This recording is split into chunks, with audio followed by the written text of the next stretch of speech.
after seeing my nephew, so I have my brother lives in Wichita, Kansas. He's obviously from Cincinnati. He's a Reds fan. First thing he comes back, hey, I want to go to see the Reds tonight. They play the Dodgers. They build Mookie Betts and Shohei Ohtani. Let's go on down. So that's what we did. That's why I was at the game on Friday. And my nephews, the first thing they did when they got into the stadium, we need an Elly De La Cruz shirt. My oldest nephew, Reese, he wears a 44 chain on his jersey. He wears it everywhere. It's got ice, like these sparkly fake necklace and stuff like that. Then I went to a youth baseball game over the weekend. It wasn't theirs. It was another youth baseball game. Both teams had a number 44 on their team. 44. I don't know how much much time you spend around youth baseball, but that's not normally a number that they give out. It's normally about 1 through 10, 10 through 20, and that's about it. You might get a 25 on there. You might get one kid that wants to be number 99. But 44. So the Reds, I remember 2 years ago, or at the beginning of last year, I got a little peeved because I was listening to Chatterbox Reds, and Nick Kirby said, Elly De La Cruz has the chance to be the best player on the planet. I famously was like, Shohei Ohtani lives on this planet, so until that happens, it doesn't seem likely that Elly De La Cruz is going to be the best player on the planet. But Elly De La Cruz is living up to expectations.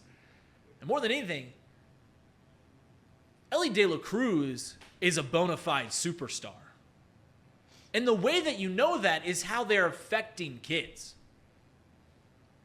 Right? You don't see kids wearing jerseys unless a player is a superstar. And I think that Elly De La Cruz truly has the way to impact. It's not just Cincinnati. Reminder, my nephews live in Wichita. Every team that they play has a number 44.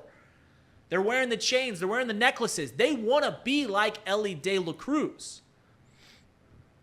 That's how you know that you have a superstar on your hands. Even at Mike Trout's peak, no one was wearing 27.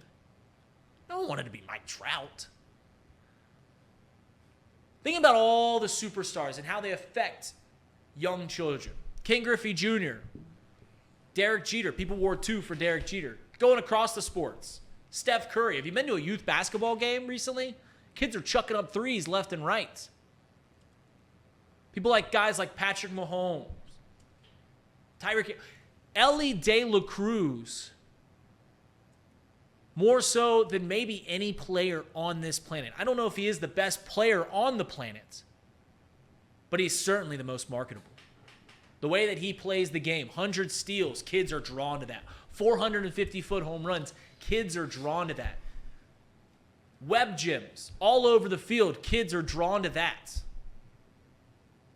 And in an era where baseball is losing its foothold, by the day it seems like at times, and they're constantly grasping, how can we get to the younger generation? They have a superstar here in Cincinnati.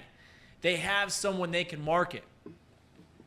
If I'm Rob Manfred, I'm putting Elly De La Cruz on every commercial, every national commercial I can.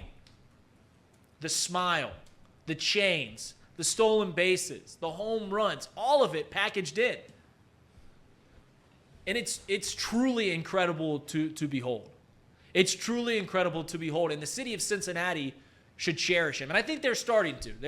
There's obviously last year, strikes out too much, does all this thing too flashy. I wish he would just, the old guys, I wish he would just take off his chains and play, right? But this guy is a marketable superstar, and he's getting superstar status. If he's not already there, and if you don't think that, go to a youth baseball game and see how many number 44s are out on the field. See how many kids are wearing the chains. They want to be like Elly De La Cruz. It's truly incredible to behold. Do you think that Elly De La Cruz, I'll ask the left side of the room, Jacob and Jimmy, do you guys think Elly De La Cruz could be the biggest superstar in baseball? I absolutely think so. You see just how big Acuna was last year while he was chasing his 40 and 70 run there, and I think Elly could easily clear those numbers. We're talking about him. He's dipped below recently, but he was on a 100 stolen base pace for most of the start of this year.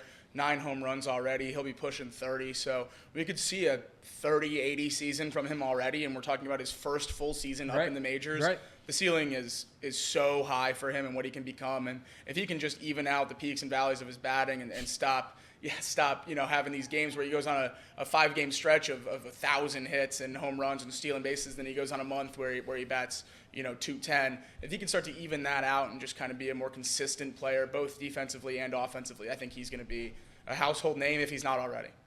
It's incredible because just last week we were talking about if the Reds season truly is dead and all it took was 4 wins and we're right back, right? And there's still a long climb for the Cincinnati Reds to get back in playoff consideration, but at least people are excited about where the Reds are. We talked about what could the Reds look forward for the rest of the season. One of them was, can Elly De La Cruz be an MVP? Can he get 100 stolen bases? All these things that go in with him. This dude's box office. Jimmy, someone from Detroit. Yeah. Someone from outside of the city, an outsider's perspective. Do you think Elly De La Cruz has everything he can to be a superstar in this league?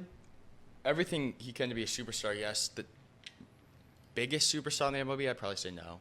Kind of similar to what you were saying, just where Shohei is, like especially if he is able to come back and pitch again next year. He was a dominant pitcher, and he's arguably the best hitter in baseball when he's not pitching. Mm-hmm. So I think that has a draw all across the world because he is not from America. I stood up every one of Ohtani's at-bats when I went to the game on Friday. But, like, he went over.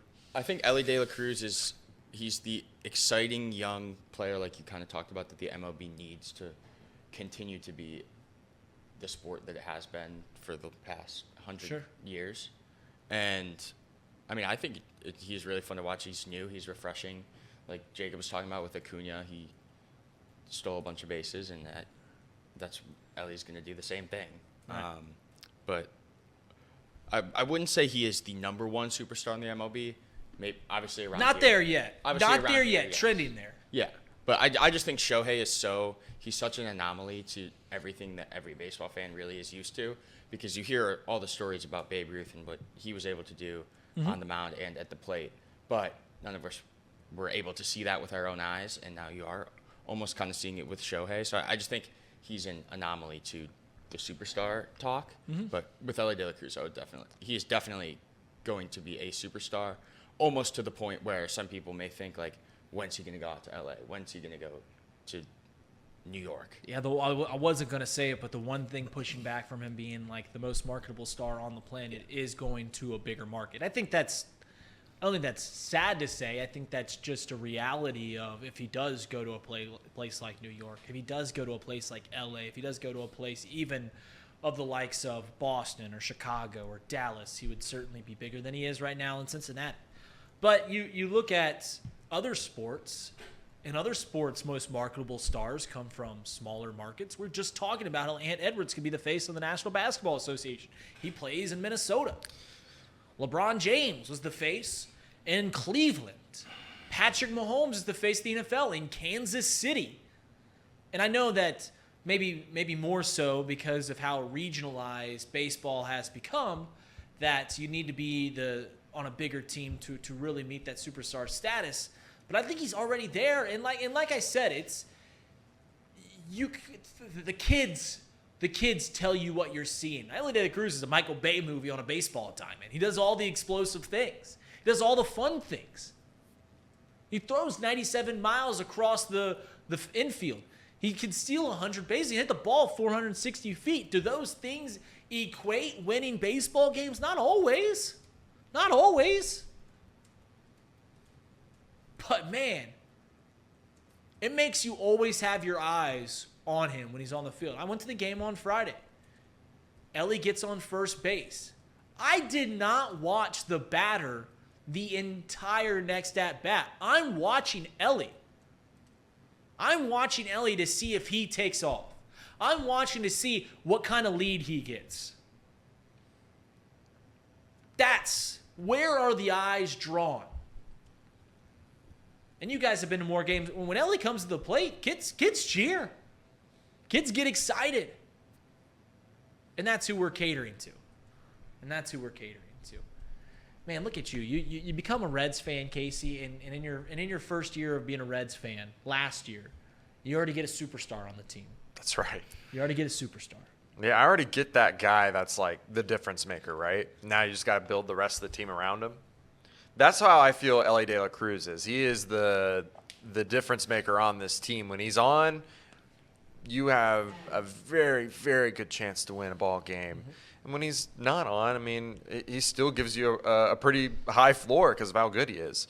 I think the kids, equating the kids and what they do, speaks a lot of volume to what Yeah. Elly De La Cruz is to the nation itself. I think he's a superstar. I think he already regionalized. It's him and Joe Burrow, right? Like when they talk about the Reds or they talk about the Bengals, it's Joe Burrow and it's Elly De La Cruz. They hardly ever mention all the other guys. And of course, diehards Reds fans will say, there's Matt McClain and there's Steer and Lodolo, Green, whatever. But the first person they mention is always Elly De La Cruz. And Elly De La Cruz, I know he had a little bit of a dip early on this season, but he always provides you with something. It always feels like he's giving you something that is just so magical. Like the one play where he's from all the way out in almost the right field, goes all the way to the warning track on the left side, catches that ball that Elliott had a problem with. Like that, those are just special plays, right? I mean, Elliott's catching strays on his flu day. Yeah, sorry, Elliott. But like he's just so good even when he's not at the plate, right? He's doing things on defense that are just eye popping, and that's a sign of a superstar. I think what will really cement him is if the Reds continue to win, right? If they can be a team that can win ball games, and I know this is a little different than like the Mike Trout and the Shohei Ohtani thing, but those were two of the greatest baseball players put together on the same team in LA. I think what will really boost up his stock is just for the Reds to win.